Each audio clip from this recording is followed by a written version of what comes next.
Здорово, мужики, новое видео связано с тем, что я хочу сделать обзор на всю свою приспособу, на все свои инструменты, на всю свою технику, на все, что связано с металлокопом и не только. Тот аппарат еще пока что не связан с металлокопом, но я скажу, что он пока что мой любимчик.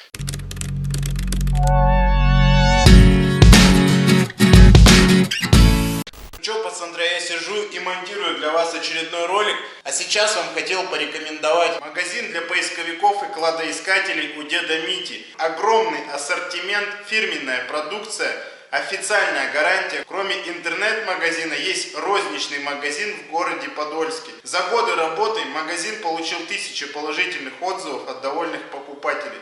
В магазине проходит акция, действует система трейд-ин. Я сам являюсь клиентом этого магазина. Для поисковых отрядов действуют особые условия. Назовите промокод Роман Веселов и получите скидку или отличные бонусы при покупке металлоискателя. Также сейчас в магазине у деда Мити проходят новогодние акции на металлоискатели. Вы можете приобрести прибор с хорошей скидкой или очень крутыми подарками. Так что спешите, ссылку я для вас обязательно оставлю в описании. Вам я желаю приятного просмотра.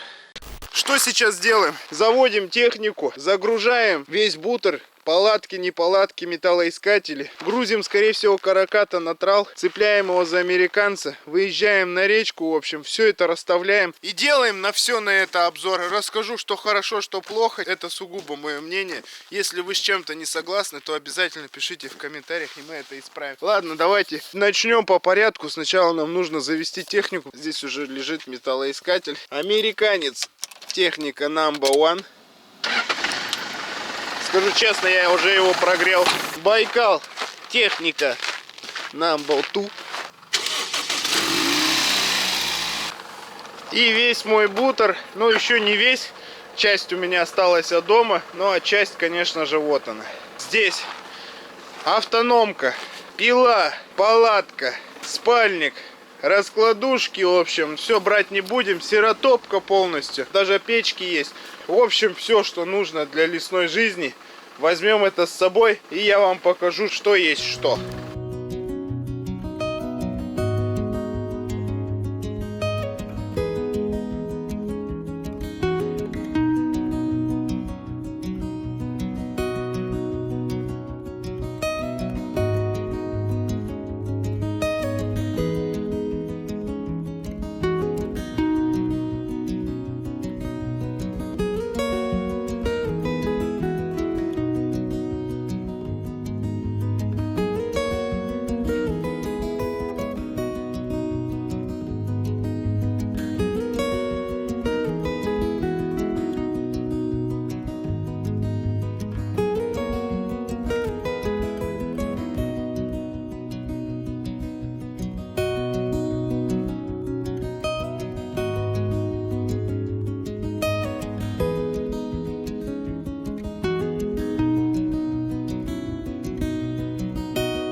Приехали, будем разгружаться. Расставим технику и начнем знакомиться со всем, что у меня есть. Начнем с того, что как нужно одеваться, как я одеваюсь. Всегда беру вот такие самые дешманские. Вот эти стоили пятихатку, вспененные сапоги, в которых ноги не мерзнут, но они, видите, рвутся вообще легко. Прям сучком протыкаются, но они у меня как расходник, поэтому я ими пользуюсь, мне в принципе нормально. Теплый костюм, вот штаны у меня, конечно, куда-то исчезли непонятным для меня образом, но вот куртка осталась в принципе нормально. Плотная ткань такая, чтобы не рвалась, в общем. Всегда беру зимние перчатки прорезиненные обязательно, потому что со снегом, не со снегом мокнут пальцы и замерзает быстро. Также собирать серу в них гораздо удобнее, в общем. Можно в рукавицах, конечно, есть еще и рукавицы, но я ими сейчас не пользуюсь, пользуюсь перчатками. В общем, про себя я уже рассказал, теперь расскажу про вот этого вот красавца. Во-первых, это главный, наверное, герой всех наших мультфильмов, потому что без него бы не было бы никаких бы экспедиций. Его я приобрел в Екатеринбурге, в общем, есть даже видос, наверное, скорее всего подкрепим его. Слева в углу здесь вот будет видео, как я покупал вот этот вот аппарат. Он изначально был рефрижератор заднеприводный, двухскатный грузовик, в общем, картинку сейчас Дашуня вам добавит. Купили на него патрулевские мосты, катили сюда, задонатил нам Айрат, в общем, бампер, лебедку, ну и вот получился вот такой вот настоящий мужицкий аппарат, в общем, который нас катает сейчас по лесам и радует вас сочными видосами. По грузовику какие были переделки, как было сделано изначально и что пришлось переделать. Переделал полностью агрегат, коробки и раздатки, потому что перед этим у меня была установлена своя родная коробка от двигателя 15B, и через переходную вот такую вот плиту была сделана ниссановская раздатка, которая сейчас и стоит, Nissan Patrol. Nissan Atlas, у них разница в раздатке только в том, что у Patrol ручник барабана стоит на раздатке. У Атласа ручник стоит на задних колесах. Но я поставил с барабаном для того, чтобы, возможно, когда-нибудь я воскрешу свой родной ручник, как и должен, в принципе, стоять. Заменил эту переходную плиту, потому что разбивала вал. Вал переходной между коробкой и раздаткой, его постоянно был износ, в общем, и поэтому пришлось поменять вместе с коробкой. Купил я за 45 тысяч рублей Nissan Atlas коробку с раздаткой, атласовскую раздатку скинул, патрулевскую навесил. Приехал Тофик, он все это дело заварил. В общем, Антохе спасибо большое, огромный аргончик, прям красавчик, прям сварщик. Он и бампер, кстати, мне тоже варил.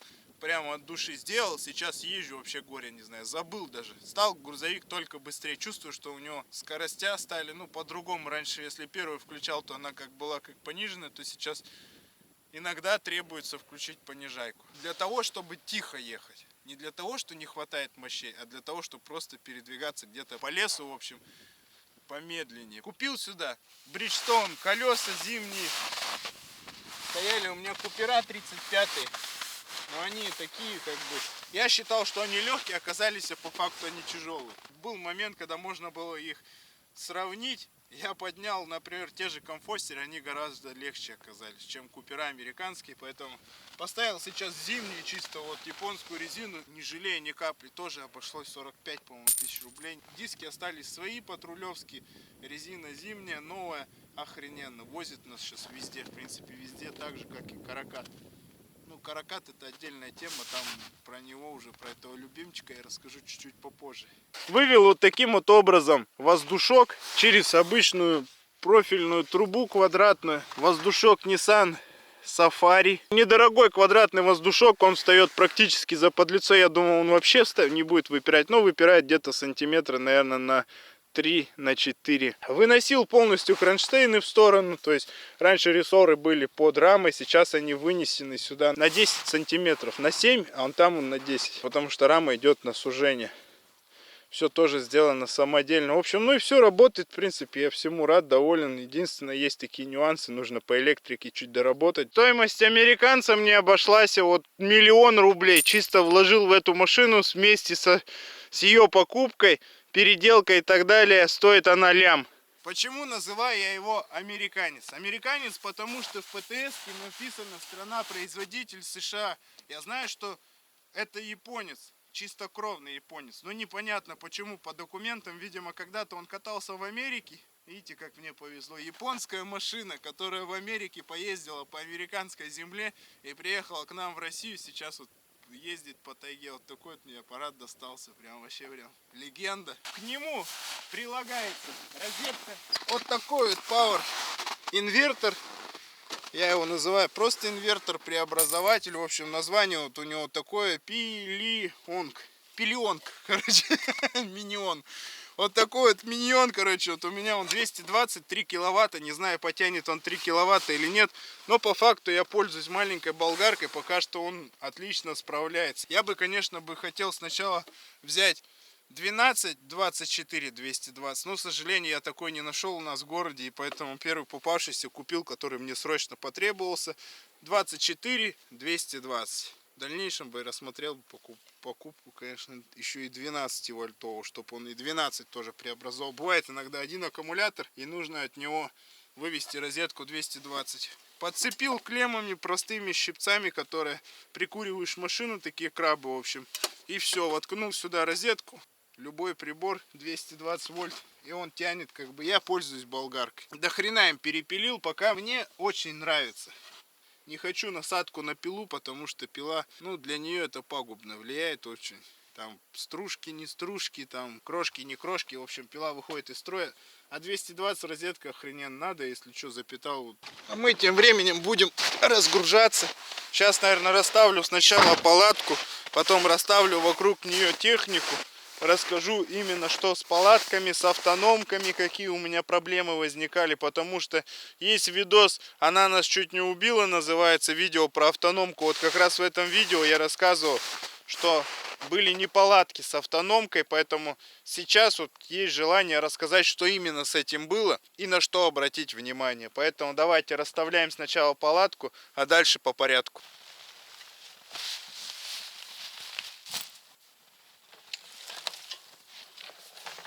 Палатка у меня фирмы Алтай УП-2. Палатка уже пользуюсь не первый день. За нее сразу же могу сказать свой непосредственно отзыв. Палаткой безумно доволен. Сейчас расставлю, расскажу ее плюсы, ну и, конечно же, минусы. Сразу же могу сказать минус по ходу ее расставления, это то, что она тяжеловата. То есть вот ее... Если кто-то ходит в походы чисто вот с такими вот санями-волокушами, то еще ладно. А если ее на себе тащить, так она вообще тяжелючая. Но у меня она еще тяжелая, потому что всегда во льду. Че, парни, теперь давайте поэтапно расскажу, что у меня есть и какой отзыв я могу об этом оставить. Начнем сначала с металлокопа, потому что это основная деятельность на нашем канале и основной зритель. Во-первых, для металлокопа у меня, как я уже сказал, создан вот такой вот американец. Грузовик-работяга, на котором я езжу и занимаюсь этой деятельностью. Для копа у меня машина, раз, металлоискатель, два. Металлоискатель у меня, конечно же, терочка. Каждый год покупаю их новые, чтобы не нарушать традицию, потому что люблю металлокоп сезон открывать с нового металлоискателя. Не знаю, хуже он не становится за время сезона копа. Единственное, что он становится слегка грязный, слегка обшорпанный. Всегда покупаю Minilab Xterra 705. Мне она больше нравится. К ней я, в принципе, привык. Для металлокопа, скажу, подойдет абсолютно любой металлоискатель. Вот, например, у меня есть еще и Fisher F22. Им, честно, я не пользовался, потому что он мне пришел совершенно недавно. Про него ничего сказать не могу. А терка супер вообще. Я ехал, размышлял на эту тему, что покупать следующее. Терку или какой-то другой металлоискатель. Перебрал в голове. Но как-то не лежит у меня душа ни к чему другому. Вот копаюсь теркой. И нарадоваться, в принципе, я не могу. Есть нюансы, которые, конечно же, не нравятся. То, что вот он не складной. То, что он тяжеловатый, потому что за весь день намашешься. Но это если копать в моих объемах. Если собирать полный кузов, это 2,5 тонны. Тогда рука, конечно, устает. Лопата. Лопата у меня Fiskars. До этого были Fiskars Solid. Сейчас у меня Fiskars Ergonomic. Потому что, во-первых, лопата крепче. Ее можно использовать легко, как лом. Вожу с собой две лопаты, когда я езжу за такие длинные расстояния, то есть за километров за 500. Если сломается лопата, это, конечно, будет огорчение. Ложкой же копать не будешь, поэтому я вожу запасную всегда с собой. Металлоискатель, цена 35 тысяч рублей. Xterra Minilab. Лопаты, по-моему, по трешке стоят. Что-то такое, 2700, по-моему. Крепкая и лучше, чем Solid, тем, что у нее вот эта вот часть не гнется. У солида она просто выгибается, и рычага вот такого наклона лопаты уже нету. Не попрыгаешь на ней, как на лому. А вот с этой как бы без проблем. Есть проблема, только лопается вот здесь вот сварка на самом лезвии. У кого также лопалось, напишите в комментариях. Может, у меня у одного лопается. Дальше, конечно же, речный домкрат. Речный домкрат я также брал самый дешевый. Что хочу сказать, на речных домкратах, пацаны, не экономьте. Потому что им будете пользоваться часто. Не только в металлокопе, но и когда застрянет машина. Даже несмотря на то, что у вас так же, как у меня, присутствует лебедка, рейка, и мне все равно приходилось пользоваться. Конечно, лебедка это вообще топ. Вот если выбирать между рейкой и лебедкой, то взять, конечно, лучше лебедочку. За трактором ходить вообще не нужно. Выехаете из любого места, абсолютно из любого. Речный домкрат я брал в районе что-то 7000 рублей, но я бы посоветовал взять другой. Во-первых, у меня Паха приезжал, сломал ручку, ручку мы переварили, ладно, она теперь живет. Во-вторых, вот эти вот шплинты, они постоянно заедают. Заедает, и один из них выгнуло, и он теперь, короче, слетает вот так вот. Я его подточил, вроде как работает, но, честно, никакой сейчас уверенности в нем нету. Эти болты тоже прикрутил уже сам, потому что те шплинты просто стопорились какими-то проволочками, и они вылетали и терялись. Я купил обычные болты, автомобильные, каленые, хорошей стали, и закрутил их самоконтрящими гайками. Сейчас проблема вроде как решилась, но вижу, что вот он лопнул даже. В общем, домкрат по-любому, наверное, на выкид пойдет. Я бы посоветовал какой-нибудь хайлифт купить подороже, потому что чем дороже, тем качественнее. Также еще многих интересует вопрос, какими картами я пользуюсь. В общем, пользуюсь я советские военные карты. Бесплатное приложение. Езжу всегда теперь только по ним. Но лучше всего, конечно же, спрашивать у местных жителей где-нибудь близ ближайших деревень, что да где да как находится. Ну, так я, конечно, ориентируюсь в основном по советским картам. Оно, еще раз повторюсь, бесплатное приложение, а все обозначения, что где как обозначено, вы можете найти в интернете, потому что я их по факту сам-то в основном и не знаю. На моем примере, как я делаю, так я просто нахожу какую-то избу в лесу. Вот видно, часть такая светлая в зеленом лесу, часть, и на ней буковка L. Я так полагаю, это какая-то лесозаготовка была, и на ней вот тут вот, если приблизить, обозначена изба. Значит, в этой лесозаготовке здесь вот именно жил лесозаготовитель. То есть вот сюда приезжаю и ближайший район осматриваю, где именно стояла техника. Вот таким вот образом я ориентируюсь по советским картам. В разных регионах разные обозначения. Ну вот у нас здесь вот и полевой стан рядом, силосная яма, значит, что-то стояло. Сарай, также возле него, возможно, что-то присутствовало. В общем, и вот такие вот избы стоят в лесу возле лесозаготовки. Там тоже как бы уже копал, это уже копанные мои места. За них, я уверен, на 100% металлолома там было дохренища. Советские военные карты. В Play Market набирайте. По-моему, для айфонов нету таких карт. Тут есть только для андроида. Вот такое вот у меня обмундирование, в общем, по металлокопу. Второй металлоискатель Fisher я, конечно же, не взял. Себе я его оставлять не хочу. А что делать с ним, вы посоветуйте в комментариях. Возможно, его разыграем. Кстати, о розыгрыше. Сразу же хочу сказать по поводу судьбы вот этой вот второй палатки. Эта палатка у нас сейчас стоит на розыгрыше, то есть я ее отдам случайному нашему зрителю, который участвует в этом конкурсе. Условия участия простые. Покупаете серу любой фасовки, которая у нас есть, а это 250, полкилограмма и килограммовую, и вы становитесь автоматически участником. Вам присваивается номер, и в прямом эфире рандомайзером мы просто выберем победителя и отправлю вот эту вот палатку. Палатка так-то тоже охрененная на самом деле. У нее куча своих плюсов, но и есть, конечно же, свои минусы. Но так как есть у меня уже палатка, которая мне понравилась, основная, эту я палатку решил разыграть. Палатка новая, в ней еще даже ни разу никто не ночевал. Я ее купил, несколько раз распаковал для того, чтобы вам показать. Ее мы отдадим нашему зрителю. Пацаны, холодно. А холодно почему? А потому что металлокоп на севере. Я вам хотел, кстати, рассказать про канал. Металлокоп на севере так и называется. Парень занимается металлокопом в самых северных регионах нашей необъятной страны, в общем-то так же, как и я. Серьезный конкурент мне, потому что я тоже занимаюсь северным металлокопом. На канале показывает свои результаты, интересные, богатые металлоломом места, нарабатывает опыт и прикладывает усилия к развитию своей деятельности. Так что, если хотите увидеть топовые находки, ссылку я оставлю на его канал в описании. Переходите и смотрите для себя интересные ролики. Потому что металлокоп сила. Я думаю, кому понравится, тот даже и подпишется. Пойдем дальше по заработку. То есть про металлокоп я вам в принципе рассказал. Про карты, которыми пользоваться, тоже рассказал. Пошли дальше. У меня здесь стоит сиротопка. Это так называемый таракан, который мы прозвали уже вместе с вами. Вот такая вот печка самодельная, сваренная. Спасибо огромное Олегу. Как он сварил, так я и пользуюсь. То есть здесь обычная печка, здесь вот приварен к ней прямо бачок, испаритель. Сюда заливается вода, вода закипает и по шлангу из этого штуцера подается в этот бачок. В этом бачке у нас вот такое вот сито. Оно сейчас еще до сих пор у нас в сере. В общем, сера собирается исключительно из лиственницы. Больше нигде эта жвачка не берется ни с сосны, ни с кедра, ни с чего. Собираю я ее либо топором, вот таким вот. Топор лучше взять какой-нибудь советский, хороший, который не тупится.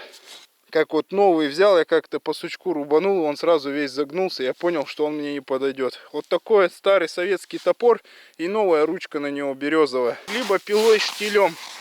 Штиль 180, это уже пила, которая не требует рекламы, она зарекомендовала себя давным-давно уже всем и вся.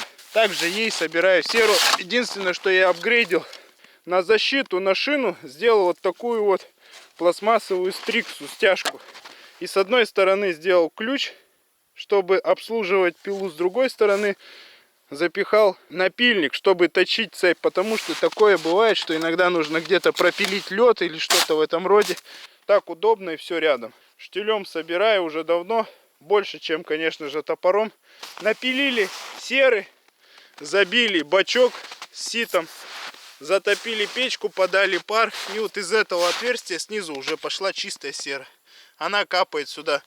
Ставлю просто какой-нибудь горшочек, в него скапывает, потом просто ее достаешь оттуда и в какой-нибудь тепленькой водичке, как тесто помял, буквально секунд 30, сверху смоляную пленку смыл и все, в пакет, и можно жевать. Но это я промываю, вообще некоторые даже ее не промывают, просто закидывают в пакет, но она тогда чуть-чуть горчит, а когда ее промоешь, она чистая, получается как бы сама смола прям приятная на вкус, очень мягкая, ароматная и мега полезная. За вот эту вот серу мы разыгрываем ту вторую палатку. Стоимость таракана мне обошлась в районе там 5000 рублей. Стоимость пилы мне обошлась в районе 13 тысяч рублей. Не знаю, сколько сейчас штиль стоит. Пойдем дальше. Касаемо палаток. Есть у меня вот такая вот печка. Печка тоже мне пришла от фирмы Алтай. Единственный минус, что случилось, так это вот сломалось стекло. Его, наверное, скорее всего придется заменить. Стекло у печки лопнуло механическим путем, потому что я его, в принципе, где-то не доглядел и положил так неудобно, что оно об что-то стукнулось. На печке можно готовить, сразу же встроены такие экраны. Вот у меня есть сибтермопечка, она вот неудобная. То, что у нее экраны отдельно вешаются на нее, здесь уже все встроено. И все так вот компактненько выглядит. Стекло мега удобное, когда просыпаешься ночью, например, нужно подкинуть, ты видишь, как оно топится, сколько там осталось дров и на каком уровне горения она. Регулируется чисто вот эта дверца, открывается снизу отверстие, по которым подается воздух. Печка стоит в районе 10 тысяч рублей. Печка мега крутая. Честно, мне понравилось. Но помимо печки, также у меня есть вот такой вот китайский отопитель. Это автономка, вибаста, не знаю, как ее еще назвать. В предыдущей версии была болезнь такая, что раскручивалась, в общем, камера сгорания. Откручивались болты, либо прогорала прокладкой и начала сифонить вот сюда, в обдувочную камеру. Из обдувочной камеры уже по патрубкам попадала в палатку, и мы с отцом как-то раз отравились. У меня есть видео, слева в углу также оставлю на него ссылку. Переходите, посмотрите. Некоторые пишут, что нужно оставлять ее на улицу и так далее. Как ее оставлять на улицу, если она предназначена стоять в палатке? Здесь вот встроенный таймер, датчик, что тут только не встроено в этом компьютере. В общем, я выставляю здесь градусы, 30 градусов, и он ее поддержит. Если поставить ее на улице, то он никогда не будет ее поддерживать, потому что сам термометр, вот этот градусник, он стоит здесь. Единственное, нужно будет обслуживать это, протягивать болты для того, чтобы вот так вот не отравиться, как отравились мы с отцом. В этом была причина, еще раз говорю, раскручивается камера сгорания. Ее нужно периодически подтягивать. На это еще ни разу не подтягивал, на предыдущих по нескольку раз уже подтянул. Но на это придет время, я думаю, тоже придется подтянуть. В общем, охрененная вещь, я на самом деле советую. Мне дико понравилось, и я отказываться от нее вообще не собираюсь. Если только на более какую-то совершенную модель. Китайская автономка стоит 10 500, я за нее отдал. Устанавливаю я вот в палатке. Вот здесь вот стоит у меня в основном вот так вот стоит печка. А здесь вот у меня стоит автономка. То есть и туда на улицу вывожу выхлопную трубу. Тем самым сохраняя тепло, сохраняя ее функционал, она остается у меня в палатке. Стоит она у меня на санях, волокушах. Сани купил тоже в пределах рубля. Очень удобно собирать серу, и не только, в общем, когда катишь их по снегу или по льду, но никак не по земле. В металлокопе, честно, мне не понравилось. Здесь у меня стоит обычный китайский стол, купил его в пределах что-то рубля 1,5, по-моему. Она вот с двумя такими стульчиками, не советовал бы, конечно, на них сидеть. Но, в принципе, свою функцию они выполняют. Если на них не вкручивать лампочку дома, то, я думаю, держать они будут. Стол тоже пока что живет. Предыдущий тоже за 1000 рублей. Я, к сожалению, его потерял. Дальше, что у нас по палаточке? Вот эта палатка, которую я полюбил всей душой и сердцем. Единственный ее минус, что она тяжеловатая. Чтобы в походы с ней ходить, конечно, тяжело. Но есть много всяких плюшек, таких как дверь полноценная. Тамбур большой, в общем, все вот это. У меня, кстати, тамбур тоже есть, ни разу его не ставил. Я думаю, летом, возможно, им воспользуемся. Снег по ней скатывается, не как на этих палатках. Если здесь собирается очень много снега, то просто вот этот верхний зонтик, он складывается вот таким вот образом. С этой палаткой таких проблем нет. С ней можно жить очень долго. И хорошая у нее обтекаемость. То есть с нее снег, когда тает, он скатывается. Также, я думаю, дождь. Ну, с дождем мы еще испытаем. С этой палаткой, конечно, во швах бывает, что капает. Все, парни, время 2:04. Пошел дождь на улице. Мы, короче, из всего, что было, накрыли палатку, потому что по швам она бежит. Надо обрабатывать ее. Воском, не говорили об этом. В этой не знаю, непосредственно в предыдущей у меня такое было. С этой, к сожалению, я ее так еще не эксплуатировал, сказать не могу. Но думаю, что тоже будут небольшие проблемы. Но есть какие-то жидкости, которыми обрабатываешь эти швы, и вроде как они не текут. Поэтому вот такой вот есть лайфхак. Те, кто не знал, берите на вооружение. Но я пользуюсь этой палаткой. Здесь меня устраивает, в принципе, все. Расставляется она просто как зонтик. Берешь, вытянул вперед эту штуку, потом выкручиваешь, вкручиваешь сюда стопор, и все. Лишних движений не делаешь. В общем, здесь еще у меня лежат полы черные, они застегиваются вот так вот вокруг по периметру. Мне вообще нравится. Палатка нравится. Может быть, чуть-чуть бы ее побольше. Но и то, в принципе, вдвоем жить в ней комфортно. Просто я, бывает, и втроем хочу жить, и вчетвером, и в пятером. И зрители ко мне приедут, будут со мной тут жить. В общем, поэтому хотелось бы, конечно же, побольше. Хотя этой абсолютно доволен, но в перспективе есть попробовать, конечно же, побольше. Здесь есть сушилка для перчаток и так далее. Очень много продуманных разных вещей. Таких, как вот такие вот органайзеры, которые можно хоть что положить. Здесь вот, например, у меня лежит вот такая вот пищалка.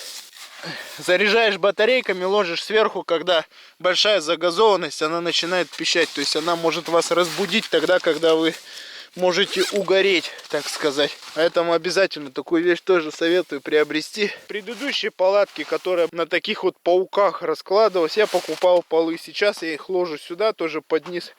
Следующую палатку расскажу ее теперь плюсы. Она довольно-таки легкая. Она легче этой практически, наверное, ну я думаю, в раза 3. То есть она теплая, но при этом в 3 раза легче. Раскладывается она тоже, в принципе, легко.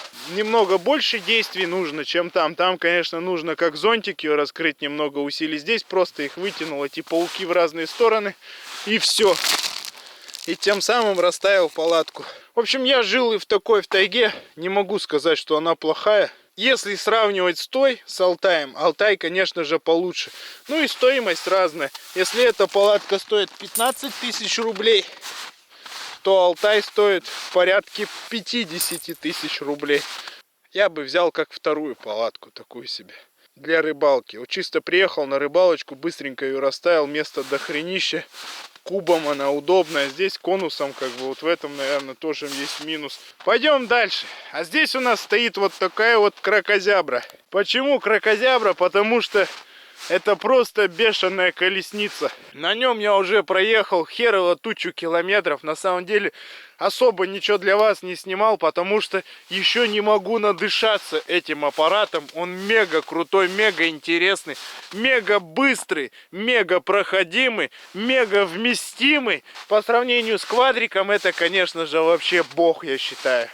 Вот на самом деле все, кто на нем прокатился, все остались им довольны. Сравнивать, точнее, двигатель Toyota и Lifan, разница колоссальная. Здесь, конечно же, запас мощности просто удивляет. Бензин 1,5 литра, 105 лошадей, 105 либо 110, точно не знаю сколько лошадей. Тащит, за милый мой. Поднимались практически вот в такие вот горы, ну чуть-чуть поположе, конечно, но поднимаемся. Буквально вчера прокатил друга по такому склону, он сказал, больше я не поеду. Но дарит эмоции, конечно же, просто бешеные. Аппарат, еще раз напомню, фирмы Байкал 4х4. В принципе, он так и называется, Байкал. По моей просьбе установлена здесь лебедочка. 2-тонная, ей еще ни разу не пользовался. Проехал он везде абсолютно. Единственное, есть, конечно же, у него нюансы, которые хочется доработать. Это сделать кабину. Хотя бы сделать ветровое стекло сюда наперед. Либо заднюю дверцу от Аки, либо какое-то самодельное стекло. Потому что продувает на нем скорость 90 км в час. Тебя просто выдувает изнутри. Свет охрененный. Просто светит на самом деле лучше, чем у меня на американце родной свет. Вместе даже если с туманками включать, здесь все равно лучше. И дальше светят, и ярче светят. Колеса. Кразовский лаптежник. Это не Урал даже, это, пацаны, Краз. Посадка здесь автомобильная, удобная. Сидишь вот так вот и просто едешь. Подкатил сиденье, как тебе надо. В принципе, высота чуть пониже, чем сейчас, но выше, чем на американце. На нем, когда едешь, вообще не страшно ничего. Я думаю, что летом его также испытаем. И не один раз вывезем не 1 тонну металла на нем. В кузове установлен вот такой вот столик, сделаны сиденья. Кузов хочу немного тоже переработать, сделать чуть побольше. В общем, то, что делают сейчас, в принципе, фирма Байкал 4х4, они сейчас выпускают такие же аппараты, но уже с более длинным кузовом. Чуть-чуть он подлиннее, то есть в нем уже можно жить как прям в палатке. Мосты стоят Волга, двигатель еще раз Toyota 1,5 литра, Toyota Succeed, Toyota Probox, наверное, Toyota Fielder. Тормоза у них вот тут вот посередине. Тормоза мега крутые, нажимаешь и просто колом сразу же встает. Экономичный бак, по-моему, 30-литровый. Экономично вообще, расход у него минимальный, в принципе, как на легковой машине. Качается. Колеса легко накручивается, просто шланг на выхлопную трубу и просто накачивается за несколько секунд. То есть можно легко играть подкачкой колес, что мы в принципе и делали, когда ездили по глубокому снегу. Это не глубокий снег, это вообще херня. Мы ездили по глубокому снегу, которая по колокольчике, и спускали, в общем, эти колеса практически в нули. Тогда площадь опоры становилась гораздо больше, и он просто выбирался на снег и шел как снегоход. На самом деле покатались вот на нем, там, где ездят на снегоходах и на собаках. Я думаю, собака бы не пошла по тому месту, покуда пошел этот вездеход. Но мне дико понравился, мы обязательно с ним съездим за серой. Обязательно, только нужно сделать ветровое стекло. Каракат стоимости 770, по-моему, или 780 рублей. Если кому интересна точная цена, переходите на сайт Байкал 4х4, ссылки оставлю в описании, и узнавайте сами, сколько стоит такая машина. Потому что все зависит от комплектации. На каждый каракат своя цена. От стандартной он отличается. Поэтому узнавайте сами, в какую стоимость какой каракат вам нужен. Вот такие вот у меня аппараты, в общем, стоят, красавцы. Честно, вот выехал на природу, аж такая ностальгия. Так кайфово вообще, палаточки, не палаточки, печечки, не печечки. Так, кстати, палатка, которая у нас на розыгрыше, она издалека выглядит значительно больше, чем Алтай. Такая вот красота вокруг нас.